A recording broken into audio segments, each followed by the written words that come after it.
Olá, pessoal, tudo bem? Boa tarde, boa noite, bom dia, independente do horário que você esteja nos assistindo. Estamos aqui na 362K TV. Eu sou Moacir Assunção e esse é o nosso programa Minemosine Livros e Livrarias. Você sabe, o nosso programa é para quem ama livro, para quem é apaixonado por esse produto maravilhoso da cultura humana. E aí, sempre que a gente começa o programa, eu tenho por hábito falar um pouco da história do livro, alguma coisa nesse sentido. E hoje eu trouxe para vocês, uma frase que eu acho muito legal do meu poeta predileto, um poeta que infelizmente eu não tive a oportunidade de conhecer. Estava até preparado para entrevistá-lo em determinado momento e ele morreu dias antes. O poeta gaúcho Mário Quintana, que para mim é um dos melhores poetas do Brasil. Ele tem uma frase que eu acho muito legal e vou ler para vocês. Guardem, anotem aí no seu caderninho, tá? Que é uma frase para uma feira de livro, que diz o seguinte: os verdadeiros analfabetos são os que aprenderam a ler, mas não leem.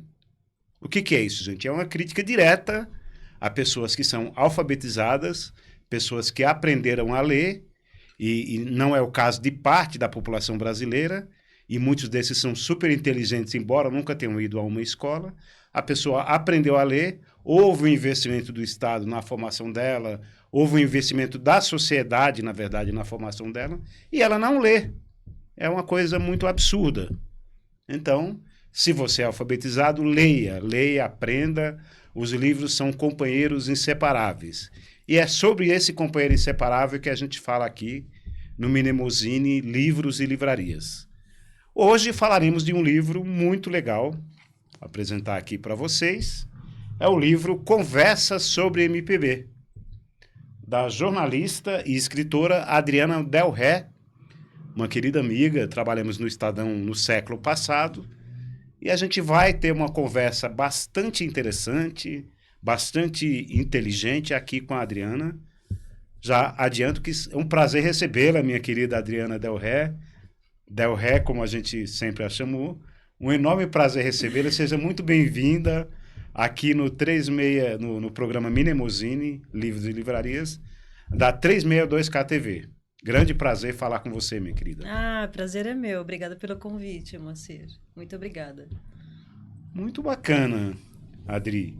Bem, então esse livro, ele tem 30 entrevistas com alguns dos mais importantes nomes da nossa música popular brasileira. Eu destaquei alguns deles, Del, e vou pedir para você, claro, aqui por questões pessoais eu falei de alguns, mas é claro que a gente pode falar de vários. Até porque eu estou, para você saber, ela tem algumas, a gente vai apresentar daqui a pouco algumas fotos em que a nossa querida Del Ré está conversando com esses artistas. Então temos aqui alguns deles, só para aguçar a sua curiosidade, nosso telespectador. A Adriana Calcanhoto, que tem uma das músicas que eu acho mais bonitas, a Vambora, né? O Chico Buarque, nossa, como vocês sabem, o jornalista não pode ter ídolos, né? É ruim para o jornalista ter ídolo. Só que eu teria uma imensa dificuldade se eu fosse entrevistar o Chico Buarque, que é uma das pessoas que eu mais admiro. Eu teria que me comportar como um profissional do jornalismo, ou seja, com aquela distância regulamentar que a gente tem com as fontes, que a Del Ré sabe muito bem, mas com o Chico seria difícil. Não pedia um autógrafo, pelo menos no final, né? Milton Nascimento, o Caetano, o Ney, a Rita Lee, o Skank, Titãs e Zélia Duncan. Quer dizer, a gente tem aqui alguns dos nomes mais representativos da MPB, e são vários. Na verdade, a Del Ré, nesse livro, que é da editora Letras do Brasil, de um amigo como o nosso, o Robson Morelli, que foi editor de esportes lá do Estadão, uma belíssima editora também, que fez um trabalho primoroso. Esse livro está muito bonito, garanto para vocês. Eu estive num dos lançamentos. Então, são 30 entrevistados, então as histórias são infinitas. Eu vou pedir para você destacar algumas que você considera que sejam as mais importantes, assim, que você considera que tenham sido interessantes. E tem, eu sei que a gente já conversou, você contou alguns bastidores dessas histórias, tem histórias muito bacanas, né? Mas, por exemplo, eu vou sugerir assim o que a gente poderia dizer, por exemplo, da entrevista com o Djavan, como é que foi? Ah, do Djavan. O Djavan, eu entrevisto ele já faz, assim, há bastante tempo, né? Sei lá, uns 15 anos, pelo menos, ou mais, assim. De jornalismo cultural, que é a minha área, de atuação, eu trabalho há mais de 25 anos, só nessa área, né? Então, Djavan, assim, acho que uns 20, 15 anos dos últimos 15, 20 anos que eu entrevisto ele. Essa vez que eu entrevistei ele, foi pessoalmente. Eu acho, e se não me engano, foi a primeira vez que eu entrevistei ele pessoalmente. Eu tinha entrevistado ele outras vezes, eu acho que muitas vezes por telefone. Mas na casa dele foi a primeira vez que eu fui fazer entrevista. Que é lá no Rio, né, na Barra da Tijuca, que ele mora. E eu sempre falo que a entrevista pessoalmente, ela funciona de uma outra forma para a gente, como jornalista, e para o leitor também, né? Acaba refletindo também para o leitor de uma maneira que a gente pode fazer uma entrevista muito mais aprofundada, assim, e isso também acaba sendo um ganho para o leitor também, porque a gente consegue, às vezes, tirar ou observações ou depoimentos interessantes, né? Porque quando a gente está fazendo pessoalmente,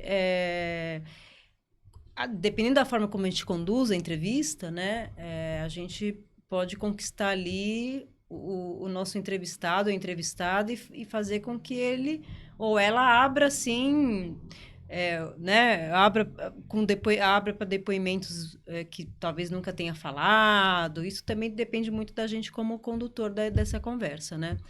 E foi tão legal essa entrevista que eu fiz com o Djavan, porque, então, eu chego, né, saio de São Paulo, que é onde eu moro, né, aí eu vou até lá, ele já me conhece, né, porque a gente já tinha conversado outras vezes e tal. Eu estava pelo Estadão, né, só para ressaltar, todas as entrevistas que estão nesse livro, eu fiz como jornalista do Estadão ou JT, né, Do Caderno 2, então. do Caderno 2, e também tem alguns que eu fiz do Variedades, do Variedades. JT, né, do Instituto JT, que é do Grupo Estado, né?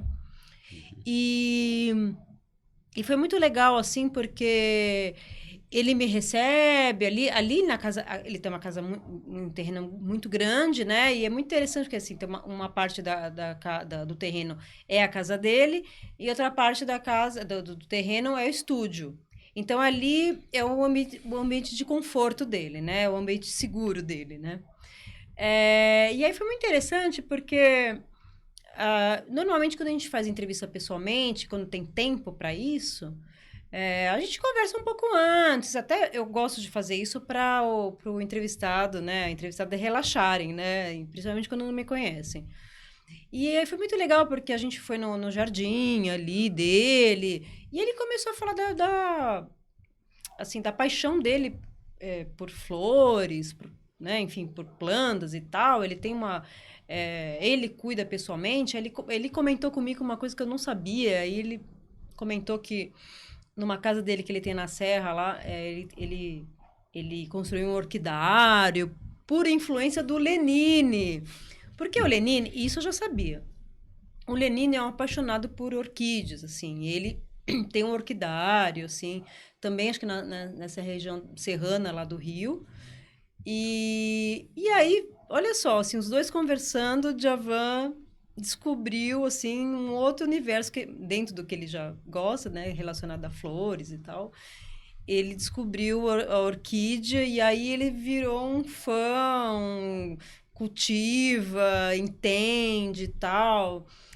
E aí a gente teve esse primeiro contato ali pessoalmente e foi legal porque a gente quebra ali um gelo ali, né? Então,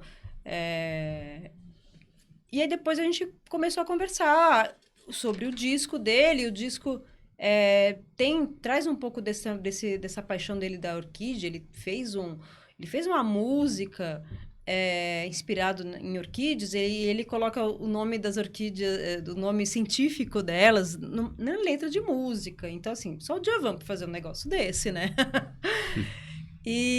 Mas foi muito legal, assim, foi um papo bem interessante, assim, a gente falou sobre o disco, coisas pontuais ali que estavam acontecendo a gente falou de envelhecimento, enfim, foi muito bom, assim, rendeu super, assim, para mim. Então, mas eu acho que o bastidor foi muito gostoso, assim, sabe? Tanto que eu abro o texto, né? Eu fiz, como a gente chama de forma de ping-pong, que é pergunta e resposta, né? Porque a entrevista rendeu, mas aí eu abro o texto, pra você ver como foi importante essa conversa da gente informal antes, porque eu abro o texto descrevendo, assim, o que eu estava vendo, aquele ambiente do Djavan, entendeu? Eu entendi, assim, o Djavan, a natureza, a ligação dele com esse universo. Dizem que você, para conhecer uma pessoa, você tem que visitar o lugar onde ela vive, né? Aquele lugar que é um lugar que ela se sente bem, né? Então você consegue perceber como é que a pessoa funciona no lugar que ela vive, né? Eu sempre, na condição de professor de jornalismo, eu sempre falei para meus alunos, na medida do possível, entreviste a pessoa na casa dela. Se não for possível, no escritório. São os lugares que a pessoa se sente efetivamente à vontade e ali aquele lugar vai refletir um pouco do que ela é, basicamente, né? Não são todos que topam, né, fazer Sim. entrevista pessoal na casa. Pessoalmente tudo bem, mas na casa, né? Eu lembro aqui, por exemplo, um que eu também fui muitas vezes foi na casa do Arnaldo Antunes, que mora aqui em São Paulo. Certo. Me disseram que ele não está mais nessa casa, mas ele morava nessa casa em... Estamos vendo aí o Arnaldo Antunes, olha só. Nessa casa dele. Eu, Bowie e o Arnaldo Antunes. Um belo trio, hein? Esse foi nos dias que eu fui entrevistá-lo. Ele tinha, pelo contrário, ele não está mais nessa casa. Ele tinha uma bela casa, assim, em Alto de Pinheiros, assim. Numa rua bem tranquila, assim. E assim, uma rua, assim, a casa dele não tinha grade na frente, porque acho que tinha um guardinha que ficava ali na frente e tal. Tinham carros e tal. E aí, dentro da casa dele, eu fui várias vezes lá. Não vou saber exatamente quantas vezes, mas sei lá, mais de 3 vezes eu fui nessa casa dele. E eu também falo um pouco, descrevo isso no livro, não na matéria que saiu, talvez na matéria que saiu eu tenha descrito alguma coisa, mas antes das reproduções das minhas entrevistas, eu trago um texto que eu fiz especialmente para o livro, né? Só para pontuar isso, porque aí eu trago essa questão do bastidor, ou da entrevista, ou da minha relação com o músico, né? Ou contextualizando ali algum momento que eu acho que é importante falar. E aí, nesse texto que antecede a entrevista que eu escolhi com o Arnaldo Antunes, eu falo isso também, sabe? Como que isso ficou, assim, na minha memória, assim, essas minhas idas à casa dele. Porque era sempre assim. Eu chegava, e aí sempre aquele cenário, assim, uma luz abundante entrando pela uma janela que ele tinha na sala, assim, sabe? E sempre, assim, com sol, né? Geralmente com sol, ou uma luz muito forte. Sempre tinha um cafezinho ali me esperando, né? Que deixavam. Que mais que tinha, assim? O barulho dos cachorros dele no quintal sempre tinha. Então, eu sempre associei essa minha ida lá a esses elementos, assim. E é isso, né? Era a casa dele, era um ambiente seguro para ele, né? Confortável para ele. Então, também sempre foram entrevistas, assim, muito, muito boas com ele, assim, sabe? E eu acho que também essa construção que a gente faz como jornalista na área de cultura, né? Eu tô falando porque é a área que eu atuo. Não sei nas outras áreas como isso se dá, né? Mas eu imagino que da mesma forma. Eu não crio relação de amizade, mas a gente cria uma relação de respeito, né? Sim, sim, sim. A ponto da entrevistada do entrevistado sentir seguras, às vezes quando a gente entra em questões um pouco mais áridas ou espinhosas, a gente se sente seguro em abordar, né, esses temas e o nosso entrevistado, né, o entrevistado, eles sentem confortáveis ou, enfim, seguros em falar, ou sabe que também se falar, se abrir sobre aquilo vai ser respeitado, vai ser reproduzido da forma como foi falado e não se cria, né, nada, uma coisa em cima, né, que hoje, né, é muito comum também querer, né, até para questão de engajamento, clique, etc. Então, foi muito legal, assim, porque a gente criou essa relação, assim, de respeito mútuo, né? Uhum. Então, ele sentia que também seguro, né, em me receber e tal. Então, é muito legal, assim, eu tenho boas memórias, assim, de quando eu vou na casa dos meus entrevistados e, como você falou, como é importante, né? Aí você vê o entorno, você consegue entender, de repente, o estilo de vida da pessoa, né? Sim, suas preferências, seus gostos estão ali Exatamente. estampados no lugar que ela atua, que é basicamente o lugar dela, né? Exatamente. E até eu estava dando uma olhada aqui, Adri, na apresentação, no prefácio feito pelo Biratã Brasil, que outro dia até encontrei com ele lá no cinema, né? E ele falou também dessa coisa da confiança, dessa relação entre o entrevistador e o entrevistado, tem que ser uma relação em que haja uma confiança mútua para que ela transcorra de uma maneira mais agradável possível, né? É isso. E tem uma entrevista que eu achei interessante, porque até você falou no dia do lançamento, eu me lembro muito bem que você falou isso, que é a entrevista com a Gal Costa, né? Que você está descalça, e a foto aparece, vocês duas descalças. Como é que foi essa história? A gente tem essa foto, né? Ó, ela dando tá uma aí. cutucadinha no dedo. Olha o sapatinho dela ali. E foi pouco antes, não foi muito tempo antes dela... Não foi. Foi um tempinho antes, acho que foi 2018. Sim, foi 2018. Depois eu cheguei a entrevistar ela na pandemia, mas aí, claro, por telefone, a gente não... Foi a última vez que eu entrevisto ela pessoalmente, foi nessa vez. Aqui em São Paulo. Aí foi na sede da assessoria de imprensa dela, aqui em São Paulo. E... Então... e não foi nada pensado isso, assim. A Gal, às vezes, ela dava... Depende de onde ela tá, ela dava entrevista, assim, descalça, assim. Mas, enfim, não era uma coisa que eu tava planejando e nem imaginei, eu nem lembrava disso. Aí eu cheguei lá, assim, era um dia que... os artistas, quando estão lançando algum trabalho, geralmente eles pegam um dia para fazer a principal imprensa, né? Brasileira. Então, é o dia inteiro o artista tá lá, né? Um atrás do outro, e são individuais, porque eles tratam dessa forma diferenciada os grandes veículos, né? E aí, cheguei lá, acho que era meio da tarde, ela já tinha dado entrevista e tal.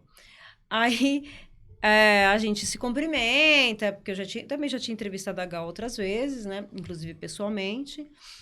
E aí foi muito engraçado, porque a gente foi se sentar, né, nessa poltrona aí, né, poltrona de sofá. E aí ela tirou, assim, ela pegou, assim, de pé mesmo, tirou o sapato e sentou, assim, ou tava enfim, fazendo um movimento de sentar. Aí eu vi que ela tirou o sapato e falei, eu também vou tirar, Gal, tudo bem? Ela, tudo bem. Mas assim, não foi um negócio pensado, como eu te falei, eu não lembrava desse hábito, porque ela nunca tinha tirado o sapato comigo, dando entrevista para mim. Mas sei que ela fazia isso algumas vezes. E por que eu pensei nisso na hora? Eu falei, eu vou fazer isso para ela se sentir confortável, assim, quer dizer, sei lá, nós duas estamos aqui, sabe, nesse sentido, informais, num papo informal, os dois sem sapato. Eu vou me aproximar dela dessa forma. Foi uma coisa que, sim, eu estou elaborando agora, né? Sim. Ou depois quando eu comecei a falar sobre isso, né? Mas no dia, eu pensei muito rapidamente nisso, assim. Eu queria estar no mesmo na mesma frequência dela ali na entrevista. Então, ela falou, tá bom. E aí ficamos nós duas com esse pé de fora, ainda bem que meu pé tava né, limpinho, não tava com marca do sapato embaixo. Mas aí a minha amiga assessora dela que fez a foto, eu nem tinha pedido, gente, eu nem sabia que estava sendo feita essa foto, sei lá, nem pensei nisso. E aí depois a minha amiga fez a foto, né, essa assessora da Gal, e eu falei, gente, muito boa essa foto, né, porque... E aí a gente vê, ela realmente estava bem à vontade, assim, né? Sim. Conversando. A gente falou nesse dia, assim, além do trabalho dela, a gente falou de temas assim como a maternidade, como foi isso para ela, assim, que ela queria, quando ela quis ser mãe mais velha, ela teve uma menopausa precoce, e aí, enfim, ela não conseguiu ter filho, né, gestando, então ela partiu para adoção. Mas ela falava que ela não gostava de falar que é adotivo, né? Que era filho, né? Ela não queria falar adotivo, ela não gostava desse termo, assim. Enfim. Então, assim, a gente falou de política também, porque a gente tá... E era difícil falar desses temas, assim, tipo, como política, por exemplo. A Gal não era uma artista que falava... Militante. Engajada que nem o Caetano, que o Caetano... Além, claro, de política que ele fala, sempre, né, se posicionou muito, e até espontaneamente, né? Gal não era assim, ela não gostava de expor a vida pessoal dela. Então, assim, algumas pessoas, depois da morte dela, que descobriram que ela tinha tido um relacionamento com a Vilma, que foi chamada de viúva, mas a Gal nem estava mais com ela, assim, no final da vida, elas conviviam, mas não eram mais, né, um casal. E aí teve toda aquela polêmica depois, né? Sim. Envolvendo a Vilma. Mas a Gal não gostava ela não falava de vida, assim, pessoal. Ela não era aberta para isso, assim. E, de certa forma, os jornalistas meio que já respeitavam isso, né? Mas um jornalista tem que fazer pergunta. A gente faz quando tem uma brecha, assim. Então, por exemplo, ou quando tem um porquê. A gente falou de política na época. E o que ela falou de política? Então, porque era as vésperas da eleição, né, que elegeu o Bolsonaro. A gente fala, perguntei para ela a gente estava no primeiro turno, se não me engano, ou às vésperas do primeiro turno, não vou lembrar direito. Queria saber o posicionamento dela, assim, ela falou que ia votar no Ciro, justificou ali porque ela estava votando nele e tal. Mas assim, ela justificou, né, e tal. E ela falou do próprio Bolsonaro, não falou de alguma forma? Não me lembro, eu acho que a gente deve ter falado, mas eu não lembro exatamente, assim, claro que não era o candidato dela, né? Sim. Indo pro segundo turno, não seria o candidato dela, com certeza. Mas ela queria... Ela até foi elogiosa com o Ciro e tal, queria, né? Falou desse posicionamento dela. Mas eu não lembro se a gente se aprofundou no Bolsonaro, porque eu acho que eu acabei até não usando na matéria, por algum motivo. Mas acabei não usando. Mas eu lembro que a gente teve essa conversa, assim. Até precisava ter, caso me pedissem na redação, né? A gente tem um posicionamento dela em relação à política. Então, assim, foi até um ganho, assim, ter conseguido alguma aspa dela sobre isso, porque, como eu te falei, ela não era uma artista engajada. Eu lembro de uma outra matéria que eu fiz com ela também, que foi um projeto chamado Trinca de Ases, que ela fez com Gil e com Nando Reis, algum tempo antes, assim. Era um projeto que eles se juntaram, fizeram um repertório com músicas deles, mas também com músicas inéditas que o Nando fez com o Gil e tal, e saíram em turnê e tal. E eu lembro de ter conversado eu falei por telefone nessa entrevista, porque ela estava no Rio, eles estavam ensaiando. E aí eu perguntei alguma coisa de feminismo, assim, se ela se considerava feminista. E aí ela falou de várias coisas que a gente fala do universo do feminismo, mas ela não se considerava feminista.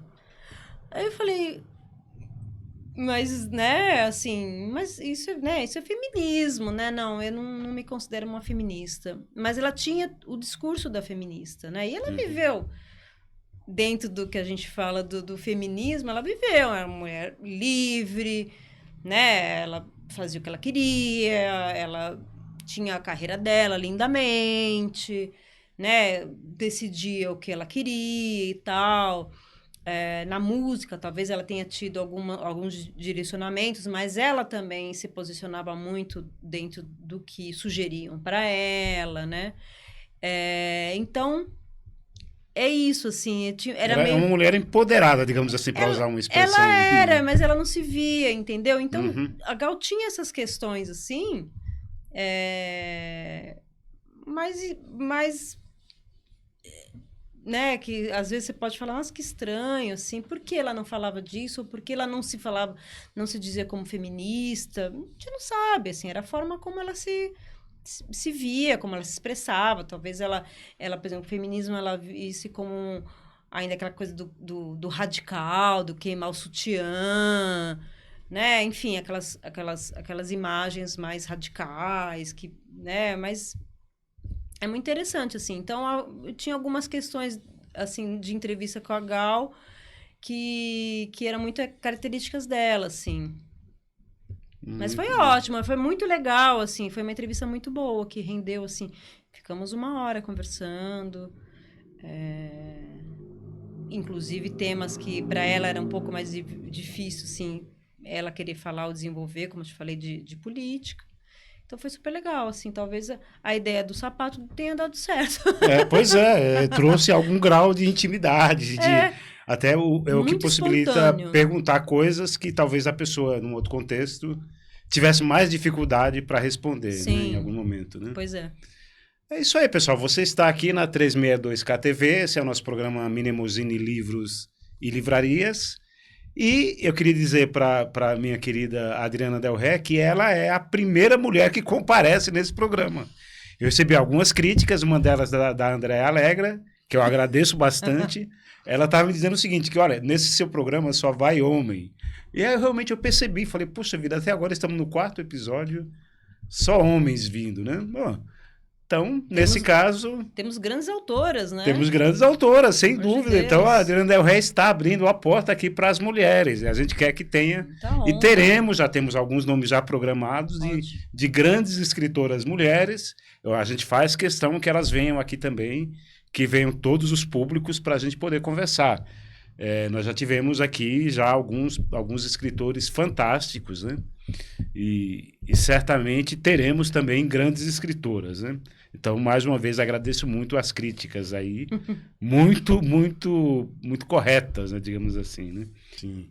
E com o Paralamas, como é que foi? Pô, é tão legal o Paralamas. A entrevista com ele é sempre muito boa, assim. Inclusive, aqui estão os 3 do Paralamas, né? Sim. Não, continuam os 3, na verdade. Sim, continua, né? Acho que talvez quem vai diminuindo é o Titãs, né? Mas o Titãs parou em 3 também. Eles estão em 3. Então, no trio, o núcleo duro continua o trio, né? Sim. Que é o Branco mesmo, enfim, depois da cirurgia e tal. Branco, o Belotto e o... meu Deus, o Sérgio. Me fugiu o sobrenome do Sérgio, que horror. Mas, enfim. Então, eu também, o Paralamas também... Essa foto você tá com uma cara bem novinha, assim. Acho que você tinha... Faz 10 anos essa entrevista. Dá a impressão que você tinha acabado de entrar no jornal. Não, 10 anos. Faz 10 anos. Porque eu lembro que foi de 30 anos, eles estavam comemorando 30 anos de... Ou não, foi um pouquinho antes. Foi mais ou menos nessa época, assim. Um pouquinho, talvez um pouquinho antes. Com eles é sempre bom, assim, fazer também entrevista, porque eu comecei a fazer entrevista com Paralamas, não fiz antes do acidente do Herbert, eu fiz depois, e um bom tempo depois.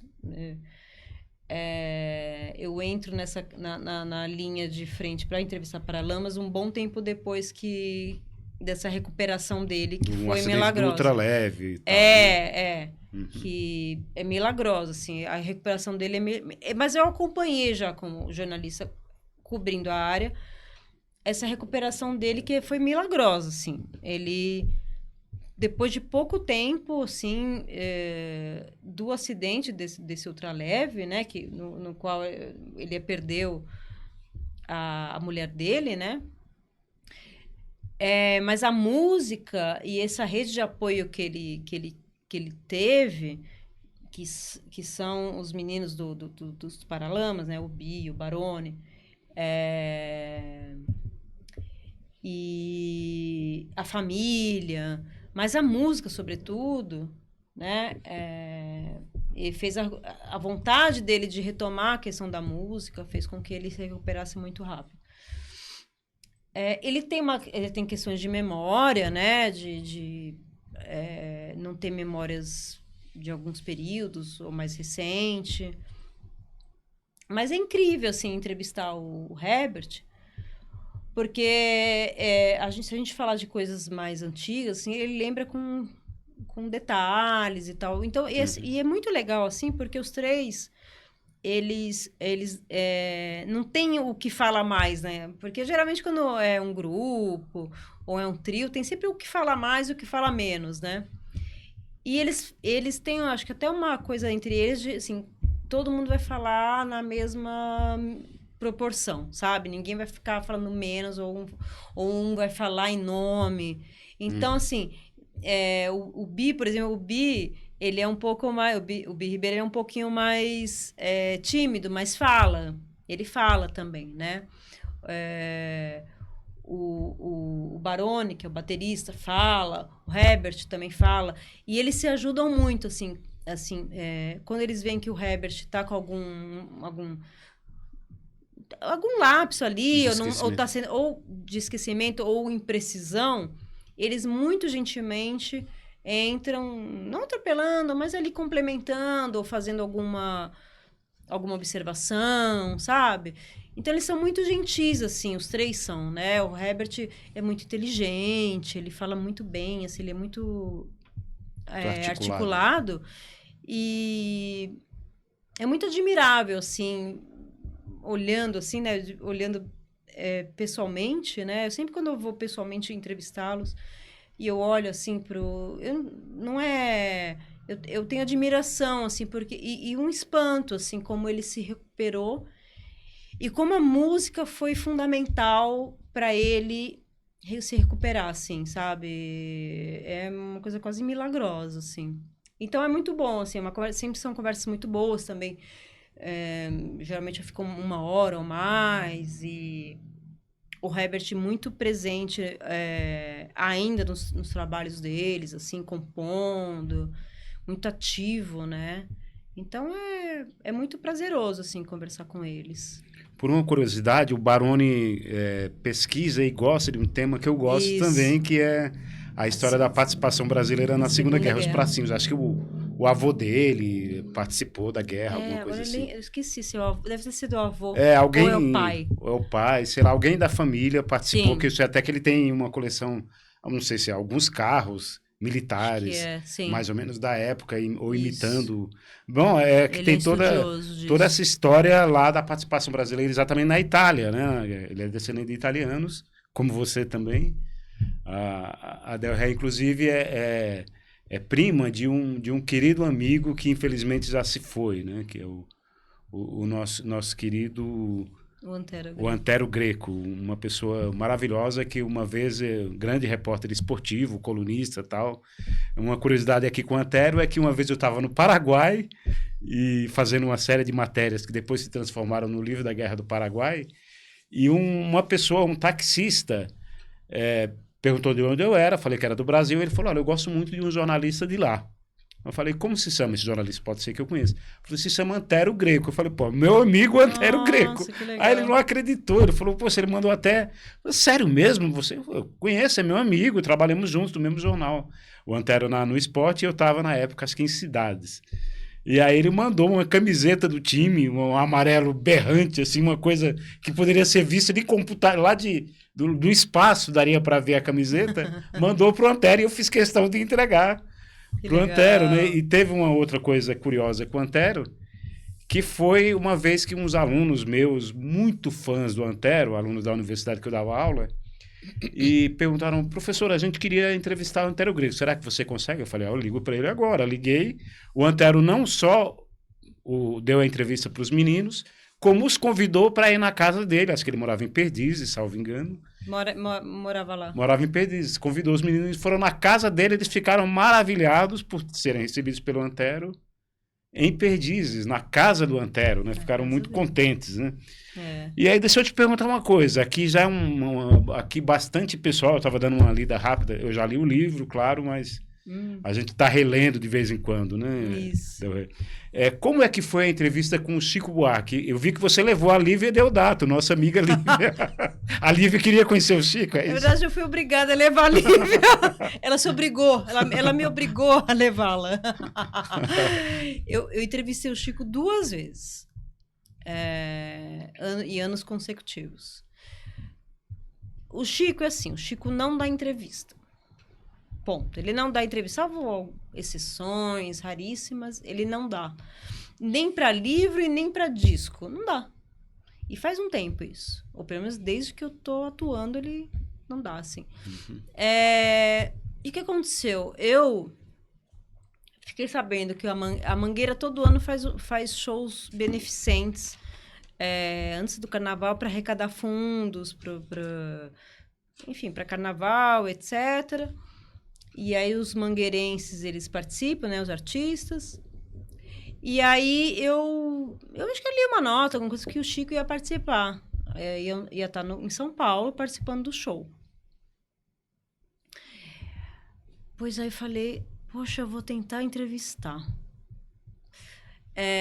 Sabendo que muito a possibilidade difícil. Da certo seria pequena. Aí o que eu fiz? Eu acionei minha rede ali, né? Pessoas próximas dele, o pessoal da casa de show onde ele ia se apresentar, não vou citar nomes, mas acionei, eu já estava um tempo já cobrindo, então as pessoas já me conheciam, eu já tinha um bom relacionamento, né? Olha, a galera falou assim, as pessoas né, que eu acionei, falou, tá bom, vamos tentar, a gente coloca você para dentro, nos bastidores, você tenta. Se ele não quiser, não vai ter entrevista. Você não vai poder forçar ele a te dar entrevista. Falei, claro. Aí eu comentei com a Lívia. A Lívia Deodato trabalhava no Caderno 2 também, nessa época. Ela, me leva junto. Falou que sou sua assistente. Falei, tá bom, vai, pode ir. Falei, mas não fala nada. Quietinha, porque eu, né...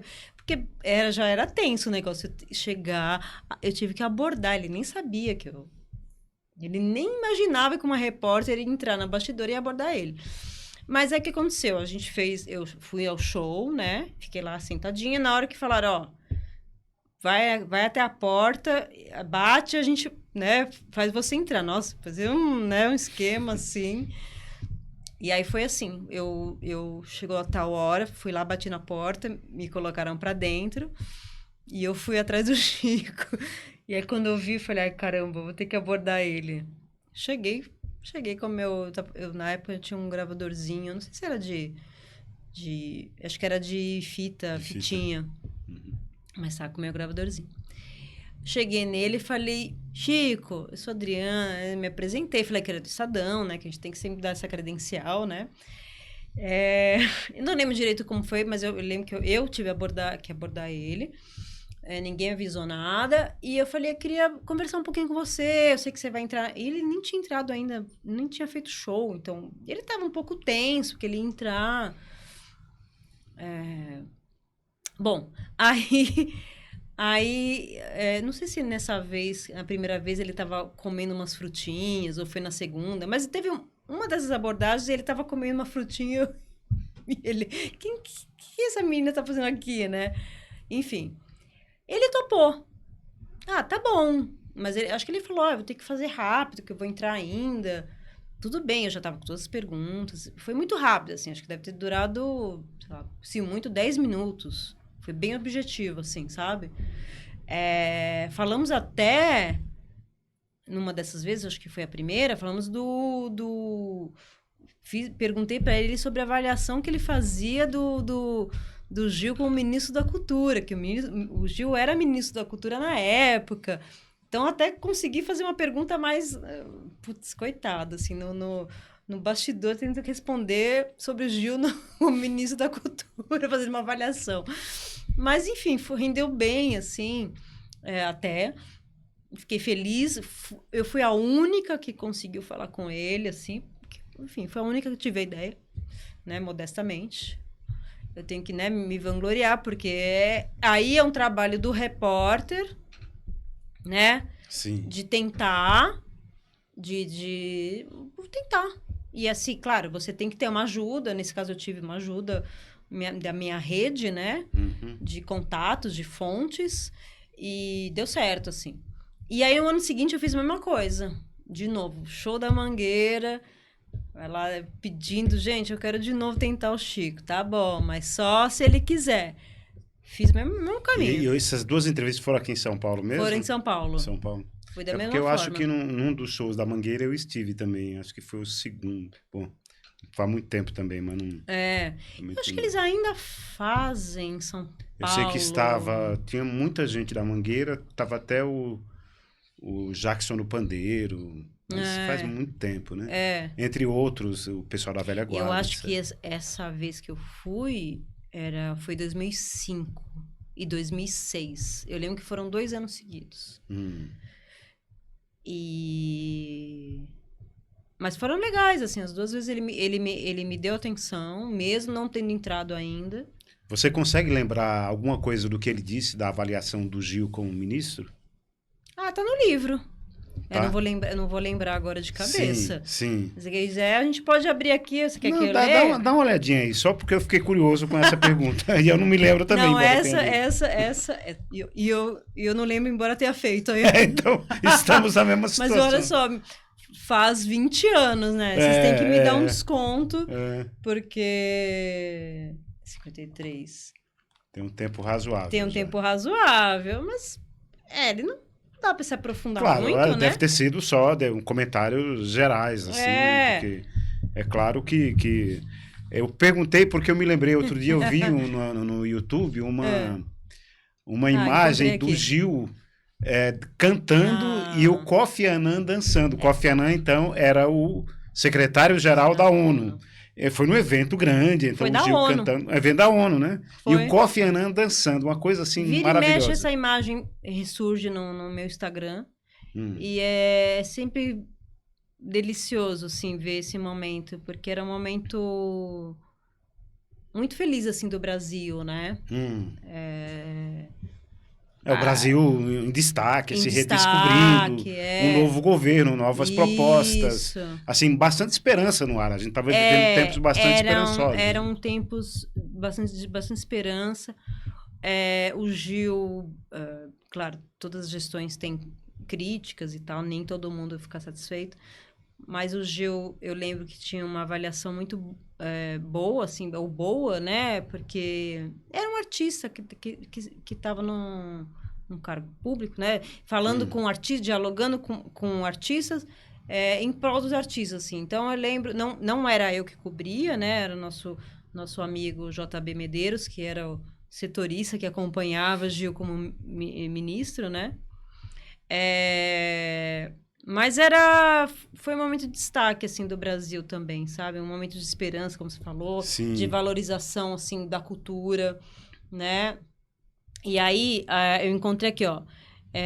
Eu pergunto assim, você tem acompanhado o trabalho do Gilberto Gil no Ministério da Cultura? Aí o Chico responde, não são todos os assuntos do Ministério que acompanho. Acompanho mais aqueles que estão em destaque, como a questão da Ancinave, que acho que era o órgão ligado... Tinha a ver com a Com Ancine. Ancine, era pré-Ancine, alguma coisa assim. de cinema, de cinema. né? Acho que sim, me deu um branco agora, mas acho que sim. Gil colocou em evidência... ele continua, né? Gil colocou em evidência o Ministério da Cultura. O trabalho do Ministério prima pela transparência. As coisas estão sendo discutidas, o projeto da Ancinave, com os defeitos todos que possa ter, foi bombardeado e ele está encarando tudo. Uhum. Foi isso que ele me respondeu. Muito bom. Aí eu perguntei, na música, como você acha que Gil está... Aí perguntei na área da música. Porque a Ancinave realmente está ligada a... Talvez fosse uma Ancine na época, assim, né? Aí perguntei da música, porque ele está falando de cinema. Uhum. Ele está recebendo e discutindo com representantes de várias áreas da cultura. Mas acho o pessoal de música, de todos, o menos organizado. Acompanhei umas reuniões, meio à distância, mas algumas coisas estão parecendo meio confusas. Não sou a favor de botar as crianças para aprender música na escola. Não acho uma questão muito importante. Eu lembro que... E essa questão de música na escola, ela vira e mexe, ela é colocada em pauta. Inclusive, atualmente, voltou a isso, né? Sim. Não acho importante que elas saibam minhas músicas ou de pessoas da minha geração. Então, tenho a impressão que o Gil tem mais dificuldade com o pessoal de música. Talvez ele não saiba exatamente com quem dialogar. O cinema está rachado, mas existe uma nitidez. Com a música é mais difícil, porque não existe a menor organização da classe. Não sei se hoje seria a opinião do Chico em relação à questão da música na escola. Talvez ele tenha mudado. Talvez tenha mudado. E o panorama do cinema certamente mudou, né? Na verdade, o Brasil tá bombando aí, como se diz, em termos de cinema. Mas né? você viu que ele via o cinema o mais organizado que a música, né? Ele disse que está rachado, mas está mais organizado, apesar dos pesares, né? É isso que eu acho legal, assim, puxando a sardinha, assim, pro meu livro. Mas tem entrevistas de 20 anos, de, sei lá, mais de menos. Mas olha só que legal, são os pensamentos das pessoas nessa época, né? Sim. Isso não fica datado, né? É claro, isso reflete uma época, um retrato daquele momento. Talvez ele tenha mudado de opinião. Talvez tenha mudado. Se a gente perguntar pro Chico o que ele acha, talvez ele fale, não, acho que é importante. Porque isso também vai se mudando, o posicionamento, né? Até questões políticas, tudo vai se mudando. Então, é um retrato de uma época, né? Sim. Em forma de, não só de obra, mas de pensamento, né? Exatamente. Muito bem. Me diga uma coisa, querida Adri. Eu queria perguntar para você sobre a Rita Lee, como é que foi a conversa com a Rita Lee. Depois eu queria que você falasse um pouco também da Adriana Calcanhoto, para a gente também colocar algumas mulheres aí na equação, né? E aí tem uma curiosidade da Rita Lee, de historiador, né? Que a Rita Lee é descendente daquela comunidade americana, de americanos do Sul, que vieram aí para Americana e para Santa Bárbara, né? E o pai dela aliás, o pai ou o avô dela era o Charles Lee, que era o dentista da comunidade. Acho que era o pai dela. Não, o pai dela. É o pai dela, Charles Lee, né? Uma vez eu escrevi uma grande matéria sobre essa comunidade americana. Não, é Charles Jones. Charles Lee Jones. Não tem Lee. O Lee foi... Foi criado. Foi criado. Então é isso mesmo. Charles Jones é o pai dela. Ele era o dentista dessa comunidade, né? Que essa comunidade foi trazida aqui ainda no tempo do Império, quando o Brasil era um país que tinha escravos ainda, né? E por um coronel americano, um coronel confederado, eles são americanos do Sul, né? É a maior migração americana da história para um país só, né? Então tem essa curiosidade, né? E aí a Pérola Byton, que dá nome a um hospital aqui, o Hospital Pérola Byton, também era dessa comunidade. E na ocasião que eu fiz essa matéria, para a revista Problemas Brasileiros, eu queria entrevistar a Rita Lee. Mas ela tinha acabado de ser vó, então ela não pôde me dar entrevista. Né? Mas como é que foi a conversa com ela? O que você lembra dessa conversa? Então, a Rita era assim. A Rita, eu também entro nessa linha de frente junto à Rita, ela já não estava dando entrevista já para os jornalistas, assim, também salvas exceções, né? Salvas exceções. Ela não dava entrevista pessoalmente. Então, assim, eu lembro, assim, a primeira vez que eu entrevistei a Rita foi por telefone, quando ela estava no Saia Justa. Ela ia estrear no Saia Justa como uma das apresentadoras. Depois, aí quando eu vou entrevistar ela por conta de um lançamento, né, que acho que foi o Balacobaco, ela só fazia por e-mail, mesmo para os grandes veículos. Ela não queria mais fazer pessoalmente ou por telefone. Até eu perguntei para ela na primeira pergunta que eu fiz para ela foi: por que você não faz, só quer fazer por e-mail? Ela faz uma brincadeirinha ali, porque não, eu tenho que passar um batonzinho, porque me irrita o gravadorzinho que emperra. Ela tinha um jeito engraçado, assim, de falar, assim, quando ela escrevia. E é engraçado porque é o mesmo estilo que o mesmo estilo que das respostas que ela dava para mim nas entrevistas e depois para os colegas também, era o mesmo estilo que você vê nos livros dela, né, das biografias, das duas que ela fez. Então, assim, a primeira vez, de fato, que eu faço entrevista com ela, que acho que eu reproduzi aqui no livro, foi por e-mail, e que rendeu tão bem essa entrevista, e ela foi tão comentada na redação. As pessoas estavam assim: nossa, mas foi muito legal essa entrevista, essa matéria. Assim, e eu tô falando também de uma época pré-rede social. Então, talvez se a gente tivesse rede social, talvez também teria sido uma matéria que tivesse ido super bem, assim, sabe? E eu senti o termômetro, foi a redação. A gente tinha um termômetro da redação, né?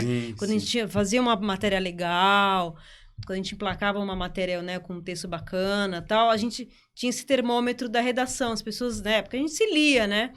E geralmente alguém parava: putz, aquela matéria que você fez é muito legal. Então teve um buchichinho, assim, e eu fiquei muito feliz com o resultado, apesar de ter sido por e-mail, porque e-mail te restringe muito, né? Você não pode contra-argumentar ou fazer uma outra pergunta em cima de uma resposta, porque você não tem isso. Você não vai ter tempo de fazer isso, né? Geralmente é assim, as respostas são essas, é o que você vai ter. Mas tive a felicidade depois, a gente tinha o Arnaldo Jabor, que é nosso cronista, né? E uma das músicas que a Rita lançou no Balacobaco, ela fez em parceria com ele, mas assim, ela leu uma crônica dele, se inspirou e escreveu uma música com o Roberto de Carvalho, né? E aí, claro, o Arnaldo foi co-parceiro porque era uma música dele, né? E... bom, enfim, aí a gente... Alguém teve ideia na redação, não lembro quem que foi, talvez o editor, talvez tenha sido o Dib Carneiro Neto, que era meu editor na época. Vamos juntar a Rita e o Arnaldo. Aí ligamos, alguém ligou, não sei se fui eu, alguém ligou pro Arnaldo Jabor. Arnaldo, tenta juntar a Rita, tenta chamar a Rita pra gente fazer uma coisa pessoalmente e tal. E aí juntamos, aí ele conseguiu convencer a Rita, a gente se encontrou num estúdio aqui em São Paulo, não sei se era estúdio, porque já faz tempo isso. Então foi assim, a primeira vez que eu entrevisto a Rita pessoalmente, assim, né? Vejo e entrevisto. Mas era um momento assim, eu deixei... Claro, eu fui induzindo, né, algumas perguntas para os dois, mas eu deixei eles muito livres também, porque eu queria ver o que ia rolar aquela interação.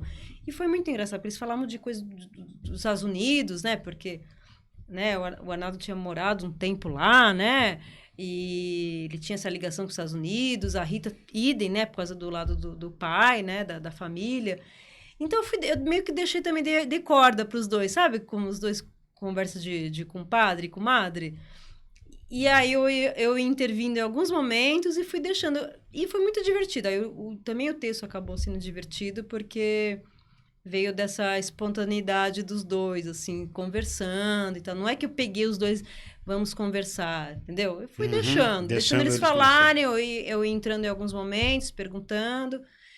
E foi ótimo, assim, foi muito divertido. A Rita era muito divertida, assim, vê-la, né? Muito bem. Mas foi isso.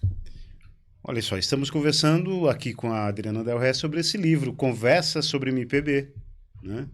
Mas ela tem um outro livro, ela é coautora de um outro livro, né? Fala pra gente como é que é esse livro, que livro é esse, Adri? Então, eu fui convidada para escrever uma parte do livro da gravadora Quarupi, que é uma gravadora criada no Brasil, né? Mais especificamente no Rio de Janeiro, nos anos 70, pelo Mário de Aratanho. Também jornalista, enfim, mas super conhecedor de música. É esse livro que está aqui na nossa tela. E aí o Alcides Ferreira, que também é jornalista, temos um trio de jornalistas. O Mário o Mário de Aratanha foi o primeiro dono da Quarupi. E então ele é responsável no livro pela fase carioca, fluminense, enfim, da gravadora. Em 2009, a gravadora é comprada pelo Alcides aqui em São Paulo. E aí Alcides me convida para, junto com ele, escrever a fase paulistana da Quarupi, né? Então, eles têm o maior acervo de Vila Lobos. Assim, Renato Teixeira grava com eles têm disco com Elomar, enfim, eles têm uma tradição, assim, dessa música alternativa, mais regional. Mais regional, mas também tem instrumental, enfim, tem essa área mais dessa música, né? Às vezes mais de raiz e tal. Então, e eles preservam isso, né? Até hoje. Eles têm esse acervo importante, né? De música brasileira. Sendo uma gravadora 100% brasileira, mas também lançando novos trabalhos, né, novos nomes, mas também diversificaram assim os negócios, vamos dizer. Então eles também têm uma produtora, né, eles fazem tem uma editora, tem produtora, eles lançam documentários, né? Fazem trabalhos no audiovisual, que também vai compondo essa receita, assim, e que foi uma forma que se encontrou para se sustentar. Diversificar a produção. Para sustentar. Salvo engano, a Quarupi não era aquela produtora que ficava, não sei se, acho que ficava na Rua Alves Guimarães, em Pinheiros. É ela mesma. Ela mesma, né? E tá lá ainda. Tá lá ainda. Tá. E tem uma coisa muito interessante, uma curiosidade, assim, muito... Assim, aquelas coisas que são inexplicáveis, né? Cada um justifica de uma forma, né? Isso. Nesse lugar onde a Quarupi foi agora, né? Agora não, faz um tempo que o Alcides está lá, né? Ele comprou 2 casas que eram juntas, assim, que eram vizinhas, né? Ele transformou na sede da Quarupi, né? Enfim, da gravadora e tal, da empresa dele e tal. E aí, é muito doido porque o Renato Teixeira, que já tinha uma longa relação com a Quarupi, foi conhecer a sede, né, da Quarupi, em São Paulo. E não é que ele morou com os pais numa daquelas casas. Nossa, que coincidência impressionante. É impressionante, gente. Ele morou com os pais numa... Gente, olha o tamanho de São Paulo. Tudo bem. Ah, mas é Pinheiros. Olha o tamanho de Pinheiros. Então, e aí foi muito interessante porque tem uma foto do Renato Teixeira com os pais na porta, assim. E até quando a gente foi fazer as fotos de divulgação, a gente fez na mesma porta, assim. Eu e o Alcides e o Mário.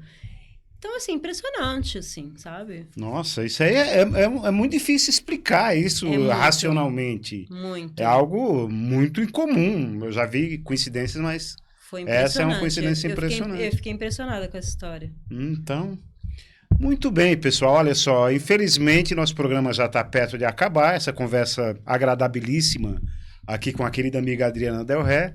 Infelizmente ela já está para acabar. Eu queria pedir. Bom, certamente as pessoas têm muitas curiosidades sobre os entrevistados. Claro, também sobre o Tocando em Frente, né? Que em outra ocasião já vou convidar aqui, em outra ocasião vou convidar novamente a Adriana para vir aqui. Aí a gente vai conversar especificamente sobre o Tocando em Frente, né? Mas eu queria pedir, primeiro, que a Adriana deixasse aqui as suas redes sociais à disposição para que as pessoas pudessem fazer perguntas. E, posteriormente, vou lhe dar mais uns minutinhos aí para você fazer sua saudação final. Muito obrigado por ter vindo. Grande prazer reencontrá-la e conversar com você aqui, Adri. Seja sempre bem-vinda aqui no Mnemosine Livros e Livrarias. Obrigada pelo convite. Olha, eu vou dar para vocês, eu não sei se dá para colocar depois em algum lugar. Sim, pode. A gente pede aqui para o nosso querido amigo Wagner aqui. Mas vocês podem falar comigo no Instagram, @dridelré, bem simples, dridelré, tudo junto, sobrenome. Mas enfim, eles vão colocar aqui para vocês verem. E podem me chamar lá podem me seguir, porque eu faço postagens de coisas que eu tô fazendo, de trabalhos que eu tô fazendo relacionados à cobertura de música, principalmente. Porque ainda cubro música, eu faço projetos relacionados à música, né? Nessa cobertura. E podem me mandar lá perguntas relacionadas ao livro, ou alguma outra questão dessa minha cobertura de música brasileira. Fiquem à vontade que eu respondo. Manda lá na DM lá que eu respondo. Dri Del Ré, então, no Instagram. No Instagram. É a melhor forma de falar comigo. Muito bem, então, mais uma vez agradeço a presença da querida Adriana Del Ré, escritora, jornalista, com um trabalho bem bacana na área do jornalismo cultural. E queria dizer que ela inaugura um novo tempo aqui no nosso programa Mnemosine Livros e Livrarias. É a primeira mulher que se apresenta aqui, como eu comentei pouco antes. É a primeira mulher aqui no nosso 5º episódio, mas teremos mais. Temos várias grandes escritoras aí já programadas para ter essa conversa. Bom, agradeço também a você, um grande abraço. Você que nos assistiu, que está nos assistindo, um grande abraço. Prazer falar com você. Agradeço aqui a nossa técnica do nosso amigo Wagner. Agradeço um abraço para o querido Marcos Alves. É isso. Prazer em revê-los. E mais um Mnemosine Livros e Livrarias. Até a próxima. Até.